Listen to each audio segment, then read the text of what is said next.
Welcome to FPL Bandwagons Gameweek 10, the vlog that analyses fantasy transfer trends. So what's gone on in the past week? Well, Manchester City have excelled without Sergio Aguero, David Silva, Vincent Kompany and Alexander Kolarov. They destroyed Bournemouth 5-1 thanks to a Raheem Sterling hat-trick, and then just about got past Sevilla in the Champions League on Wednesday. Elsewhere, comfortable league wins for Chelsea, Manchester United and Arsenal, who beat Watford 3-0 with Sanchez once again scoring. They then went and beat Bayern Munich 2-0. Elsewhere, Sam Allardyce lost his first game in charge of Sunderland, whilst Jorginho Wijnaldum scored 4 as Newcastle beat Norwich 6-2 ahead of a huge Tyne-Wear derby. I don't know if you've seen it in the news, but there's controversy over Cedric Suarez being substituted after 59.5 minutes.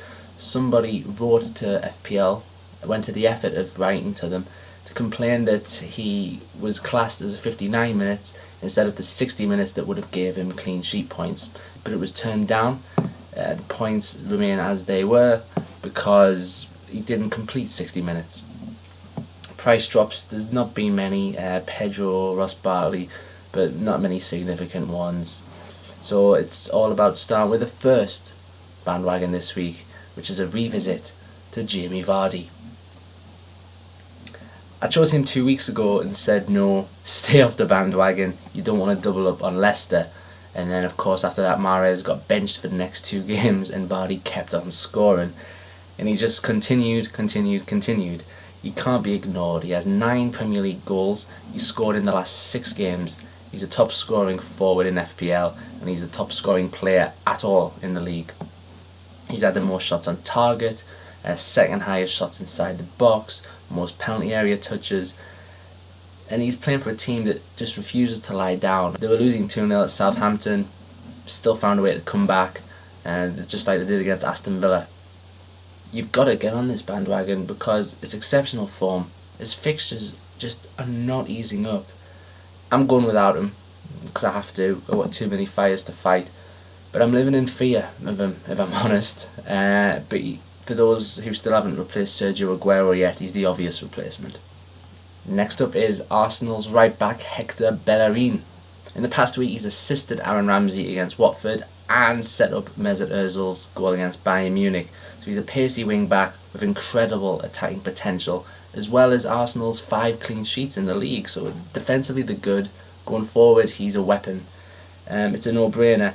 There were initially, at the beginning of the season, rotation worries with Mathieu Debuchy. They're long gone. He's a force at both ends. He's had 200 touches in the final third, which is one of the highest for defenders. So get on this. A solid defensive team. He's flying down the flanks with assists. And he's without doubt the best route in Arsenal's defence. And the third one is Jorginho Wijnaldum from Newcastle. His 4 goals against Norwich completely eclipsed Sterling's hat-trick for Manchester City. 18 players in the world triple captained him. What an audacious move that nobody could have seen paying off like that. They would have been certified insane pre-game. Now they look genius. Him alone would have scored them 75 points. It's a 6th goal for Newcastle already. 4 of them have come from headers and he's only 5'9". He has a fantastic leap. His timing into the box is majestic. He's already scored 4 in a match for Feyenoord a few years ago. And it was a great momentum boost for Newcastle going into the derby.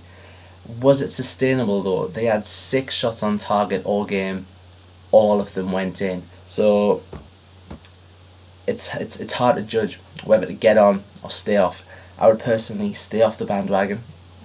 The £14.5 million man is a quality player, and Newcastle have got a sensational run of games on paper, and he should score maybe once or twice in that. I think he's one of those players who it was great if you had him on Sunday, but probably not worth bringing in now. You've missed it. Now it's time to look at the Game Week 9 team, which did quite well if you include the captaincy points from Alexis Sanchez, 73. He delivered, De Bruyne delivered, Berahino scored as well, of course Bellerin, Begovic clean sheet. It was a very good 73. This week I've gone for Jack Butland in goal as Stoke look to keep their third consecutive clean sheet. Bellerin again, O'Shea, Toby Alderweireld. It's a solid midfield, and I of course have doubled up on Leicester with Jamie Vardy there, Captain Jamie Vardy. And on that note, best of luck to everyone, thanks for watching, and I'll see you again next week. Bye.